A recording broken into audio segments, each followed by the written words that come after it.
테라로사 시스터즈 여러분 안녕하십니까? 계속해서 돈의 현상학 세 번째 강의를 하겠습니다. 우리가 돈에 대해서 정확히 알아야 됩니다. 돈에 대한 생각이 정립되어야 합니다. 이것은 꼭 부자가 되지 않고 평범한 인생을 영위하더라도 돈에 대한 생각은 정립이 되어 있어야 불행하지 않습니다. 그래서 여러분들에게 최초의 지혜와 돈에 관한 강의를 말씀드렸는데, 구체적으로 돈은 어떠한 것인가, 돈의 현상학에 대해서 말씀을 드리겠습니다. 우선 돈이 있으면 우리가 자유로워집니다. 돈은 우리를 자유롭게 해주는 수단입니다. 여러분 생각해 보세요. 돈이 있으면 내 의식주 문제를 해결하는 건 물론이고 여행이 자유로워집니다. 내가 언제든지 항공권을 사가지고 또 유럽이나 미국으로 여행할 수 있습니다. 돈이 조금만 있어도 가능합니다. 내가 한 공간에서 다른 공간으로 움직일 수 있는 자유가 보장됩니다. 돈은 우리에게 자유를 줍니다. 그래서 돈이 없으면 경제적으로 구속을 당하게 되면 우선 자유가 빼앗기게 됩니다. 우리는 인간은 자유로워야 합니다. 프랑스 혁명에서 이야기하는 것이, 첫째가 리베르테, 인간은 자유로워야 한다. 두 번째가 에갈리테, 인간은 모두 동등하다. 만인은 평등하다. 그리고 프라테르니테, 인간관계는 수직적인 그런 주종관계, 주인과 종, 선생과 제자, 부모와 자식, 이러한 수직선상의 관계가 아니라 수평선상의 관계다. 이건 우정이다, 그겁니다. 아버지와 아들 사이에서도 우정관계가 있어야 아름다운 것이고, 또 부부간에도 우정관계가 있어야 애정관계보다 더 좋은 것입니다. 선생과 제자들 사이에서도 올라가고 내려오는 수직의 관계만 있는 것이 아니라 수평관계인 우정관계가 있음으로써 더 그 관계가 돈독해지는 것입니다. 이러한 것이 프랑스 혁명의 정신이었습니다. 그 중에서 인간은 자유로워야 한다, 리베르테. 돈이 있으면 우리는 자유롭게 됩니다. 그러면 예수님께서 아주 말씀하셨어요. 진리가 너희들을 자유케 하리라. 그러면 돈이 우리를 자유케 한다고 하면은 돈의 속성 중에 진실된 면이 있기 때문일 겁니다. 돈이 진리의 면모를 가지고 있기 때문에 우리가 자유로워지는 것입니다. 사실 돈이라는 것은 그것은 진실됩니다. 돈이 예를 들어서 1,000원짜리가 내가 5,000원의 값어치가 있다, 그렇게 말하는 법 없습니다. 5,000원이 또 내가 100원이나 1,000원짜리밖에 안 된다, 그렇게 말하는 법 없습니다. 5만원짜리 가장 고액의 화폐입니다. 5만원짜리가 아무리 인플레가 된다고 하더라도 5만원의 가치는 정직하게 말해주고 있는 것입니다. 돈이 정직한 존재이기 때문에 우리가 교환수단으로 사용하는 것입니다. 돈이 정직하다고 하는 것은 돈이 가지고 있는 진리의 속성입니다. 그래서 돈이 있으면 우리가 자유로워지는 것은 돈이 함유하고 있는 진리성 때문입니다. 진리가 있으면 우리는 자유로워집니다. 그런데 돈이 진리를 포함하고 있습니다. 정직하기 때문에 돈은 그 가치에 대해서 정확하고 정직합니다. 그것은 진리의 속성을 가지고 있습니다. 그런데 이 돈이 많으면 반대로 돈은 무슨 속성이 있느냐? 돈이 많아지면은 사람을 구속하고 노예로 만드는, 그래서 자유를 빼앗아가는 그러한 존재입니다. 돈은 그래서 아주 이율배반적인 것입니다. 돈이 있어서 우리가 자유롭게 되지만은 돈이 아주 많아서 우리가 돈의 노예가 되게 되면 그때에는 우리의 자유는 여지없이 돈에게로 빼앗기고 마는 것입니다. 그래서 옛날에 중국에서 화폐를 처음 사용할 때는 동전이라는 것을 만들기 전에 칼을 만들어서 그 칼에 구멍을 뚫어서 벽에다 걸어놨습니다. 그것이 돈을 칼에다 비교한 것은 돈은 우리에게 상처를 주는 존재다. 우리에게 자유를 주는 면만 있는 것이 아니라 진리의 속성만 있는 것이 아니라 우리를 해치고 우리를 죽이고 우리에게 고난을 주는 그러한 요소도 있기 때문에 돈을 부엌에서 사용하는 식도처럼 만들어서 매달아서 사용했던 때가 있었습니다. 사실 한문으로 돈을 얘기하는 전, 쇠금변에 칼이 2개가 있습니다. 그래서 쌍칼의 쇳덩어리가 돈입니다. 아주 위험한 겁니다. 그래서 돈을 많이 벌었는데 그 돈이 다시 나갈 때에는 사람이 죽든가 사람이 상하게 되는 것입니다. 돈의 속성에 그런 요소가 있습니다. 위험한 부분, 또 사람을 해치는 그런 요소가 있습니다. 그래서 돈의 속성에 대해서 잘 알아야 되고 돈의 현상학에 대해서 우리가 심각히 생각해 보아야 하는 것입니다. 그러면 내가 지금 이 시간에 돈의 현상학 제 셋째 번 강의에서 나는 징기스칸에 대한 이야기를 하려고 합니다. 한문으로는 성길사한 그랬습니다. 지금 여기 그림에 성길사한의 그 모습을 동전에다가 찍은 이것은 중국에서 1997년에 징기스칸을 기념하는 화폐를 동전을 찍어냈습니다. 성길사한의 동전인데 5위안입니다. 5위안화. 중국에서 최근에 징기스칸을 돈의 동전에다가 얼굴을 표시한 것은 무슨 이유 때문인가? 징기스칸은 마음이 굉장히 넓었던 사람입니다. 우선 징기스칸은 종교의 편견을 타파했습니다. 오늘날 기독교 내에서도 교파가 많습니다. 장로교가 있고 감리교가 있고 침례교가 있고 그렇습니다. 그 교파가 다르기 때문에 서로 다투고 그 분쟁하고 그럽니다. 교파 싸움을 합니다. 종교가 기독교나 불교냐 아니면 이슬람교냐 이 종교의 차이 때문에 또 전쟁을 하게 됩니다. 종교 전쟁이라는 것도 있습니다. 이러한 거 징기스칸은 종교의 편견을 완전히 타파하였습니다. 그는 종교의 차이 때문에 인간관계의 차이를 절대로 두지 않았습니다. 종교적인 차이로 인해서 전쟁을 일으킨 법도 없었습니다. 그는 종교에 대해서 관용하였습니다. 신앙생활은 그것은 개인의 가장 자유로운 그 형편을 말하는 것입니다. 신앙생활을 자유롭게 할 수 없으면 모든 자유가 구속되는 것입니다. 돈이 있어서 자유가 있다 하더라도 신앙에 있어서 구속을 받으면 그것은 참 비참합니다. 그래서 종교의 어떤 편견 때문에 이민을 가고 나라를 떠나고 그런 일이 있습니다. 스위스라고 하는 나라는 종교의 그 차이, 신앙 구조의 차이 때문에 프랑스 사람들이 산 쪽으로 피신 갖고 산악지대로, 또 북쪽에서는 독일에서 가톨릭 종교에 반대하는 사람들이 남쪽으로 이주해서 산악지대로 갔습니다. 또 이탈리아에서도 마찬가지입니다. 이탈리아의 절대적인 가톨릭주의의 환멸을 느낀 개신교 생각을 하는 사람들이 다 스위스로 왔습니다.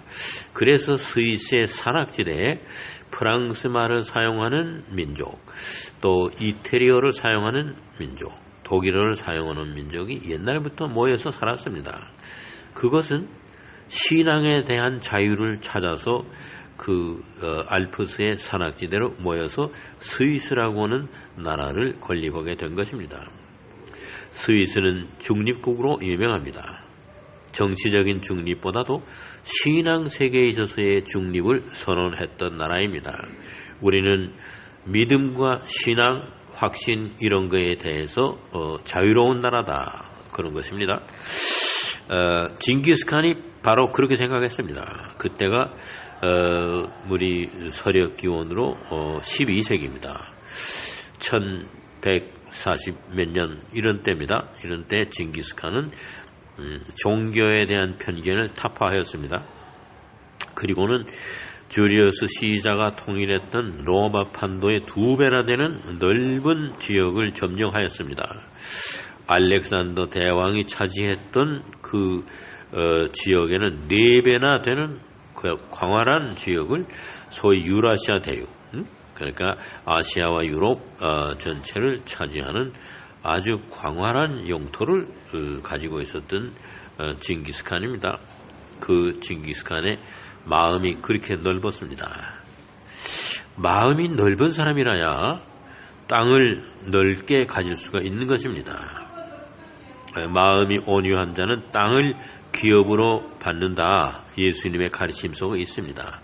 마음이 따뜻한 사람은 그 마음을 넓힐 수가 있습니다. 마음이 온유하기 때문에 그 마음은 넓어질 수가 있는 것입니다. 넓은 마음을 소유하게 되면 그만한 땅을 가질 수 있습니다. 징기스칸의 온유하고 좋은 마음, 넓은 마음으로 인해서 유라시아 대륙의 영토가 확장되었던 것입니다. 그의 아들, 손자 이렇게 내려오면서 중국에는 원나라라고 하는 왕조가 생겨났습니다. 지금도 징기스칸은 몽고 사람이라고 하지 아니하고 중국 사람이라고 하고 있습니다. 징기스칸, 구빌라이 칸이 몽고족들이 중국 판도에서 살았다. 그 사람들은 이질적으로 몽고 사람이라고 하지 않습니다. 중국에서는 징기스칸과 구빌라이 칸 모두 몽고인들이 중국 사람이라고 그렇게 지금 생각하고 있는 것입니다. 그러면은 돈의 현상학에 있어서 말씀드리고자 하는 것은 넓은 마음이 있어야 많은 돈이 그 넓은 마음 쪽으로 향하는 것입니다. 징기스칸 때 징기스칸이 그 넓은 땅만 가지고 있은 게 아니라 엄청난 재산을 가지고 있었습니다. 돈이 많았습니다. 구빌라이 칸 때 와서는 그렇게 그 물물 교환하거나 또는 금속으로 만든 돈을 사용하지 않고 지폐를 사용했습니다. 구빌라이 칸 때입니다. 그때 지폐가 사용된 것은 굉장히 그 중국에서 그 경제 역사에서 세계 경제 역사에서 자랑스러운 사건으로 이야기하고 있습니다. 그러면은 징기스칸의 넓은 마음이 넓은 만큼 돈은 그 마음에게로 가는 것입니다. 그래서 마음이 온유한 자는 땅을 기업으로 받는다.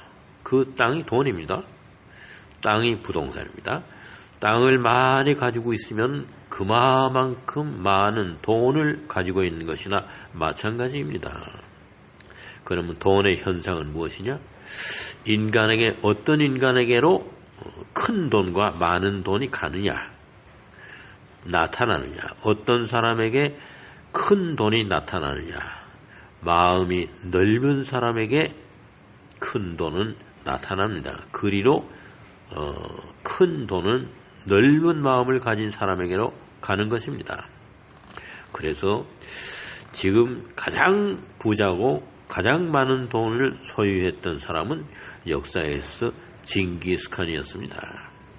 징기스칸의 마음이 넓었기 때문에 그 넓은 영토를 차지함과 동시에 그렇게 많은 엄청난 돈을 소유할 수 있었고 세계사에 있어서 인류의 역사에 있어서 가장 큰 부자로 살 수가 있었던 것입니다.